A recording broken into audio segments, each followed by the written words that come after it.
The Canadian Institute for the Blind is located in Brantford. So as a youngster, I had an opportunity to spend time at the school and around kids that were obviously blind. And with that, my dad says, you can't say mentally retarded anymore. He says, you have to say it's the proper wordage is mentally challenged. So my aunt was mentally challenged, but in the 50s, they used to put kids who were mentally challenged basically in asylums, and they would drug them and et cetera, et cetera. It's just knowledge. We didn't know any better back then. So my grandmother didn't believe in it. So she kind of hid her and kept her at home. So my aunt never had any education. She eventually passed away living with my mom and dad. But we spent many years with her. She couldn't read or write, but she could understand what time the sports came on TV at 6:15. She knew what time it came on the radio at 6:10. She would play with us. And so we grew up around somebody who was like that. My grandfather spoke Russian. My grandmother spoke mostly in Polish, and the kids that they had, the siblings, were raised in English. Now, here's my aunt who never been to school, had no education. She could understand three languages.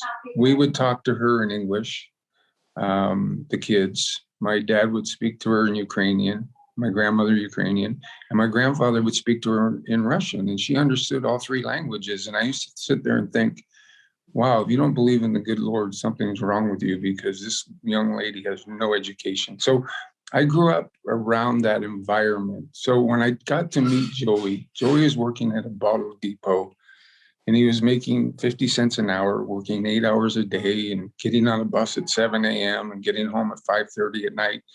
And I just remember thinking, there's got to be something better here. There's got to be something that can help Joey, but just as important, help our hockey club. So I took him down to the locker room one day, and I knew he had a passion for sports, and I knew he loved hockey. And I sat down with Glenn Sather, and I thought, gosh, is there any way we can incorporate this young man into our group? And he said, absolutely. He didn't even hesitate. He said, have him here tomorrow morning at 9:00. Well, he started the next morning at 9:00, and he would vacuum the locker room. He would wash all the towels, wash the underwear. He had responsibilities that he wasn't just there as a figure. He actually had a job and an opportunity.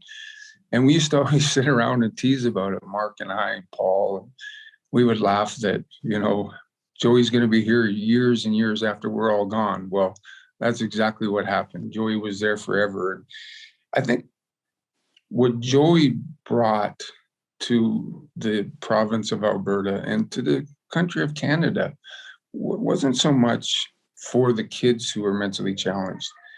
It was more, what he did was he gave a ray of hope for parents, that these parents saw what Joey was doing, and they saw how he was thrust into the middle of society, and that he could be part of the real world. And I think it gave a lease on life for the parents, that these parents would sit there and go, wow, you know what? Yeah, my son or my daughter's mentally challenged, but there is life out there for them, and there is opportunity.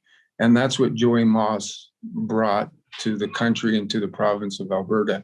And so that's something that I know his family's very proud of.